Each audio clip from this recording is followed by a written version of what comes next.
నమస్తే అన్న, అందరికీ నమస్కారం. ఈరోజు మా ఇంట్లో స్పెషల్ వచ్చేసి రొయ్యల పులుసు అనమాట. చూడండి, వేడి వేడిగా అయితే రొయ్యలు అనమాట. పచ్చి రొయ్యలు అయితే తీసుకొని వచ్చి హైదరాబాద్లోని లూలు మాల్లో వేడి వేడిగా అయితే పులుసు రెడీ అయ్యింది. తిని టేస్ట్ ఎలా ఉందో చెప్తాను, తప్పకుండా వీడియో చూడండి. నమస్తే అన్న, అందరికీ నమస్కారం. ఎప్పుడైనా సరే మీరు రొయ్యల పులుసు తిని ఉంటే కామెంట్ చేయండి.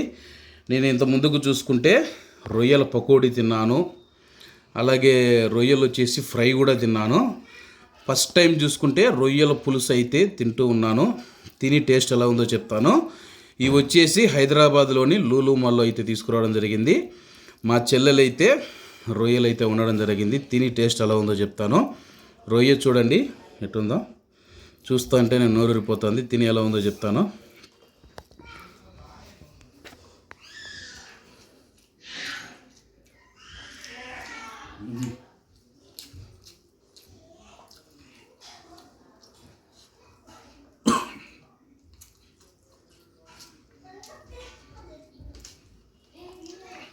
రొయ్యల పులుసుకు ఎన్నానికి అదిరిపోయింది, నిజంగా అద్భుతంగా ఉంది.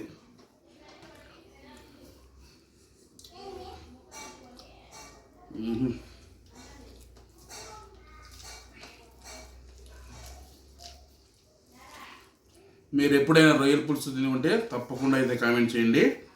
రొయ్య చూడండి, ఇప్పుడు చూడండి పులుసు గిలుసు చూసేట్టున్నదో సాఫ్ట్గా ఉడికిపోయిందనమాట. మెత్తగా చూడండి ఎట్టు ఉడికిపోయిందో.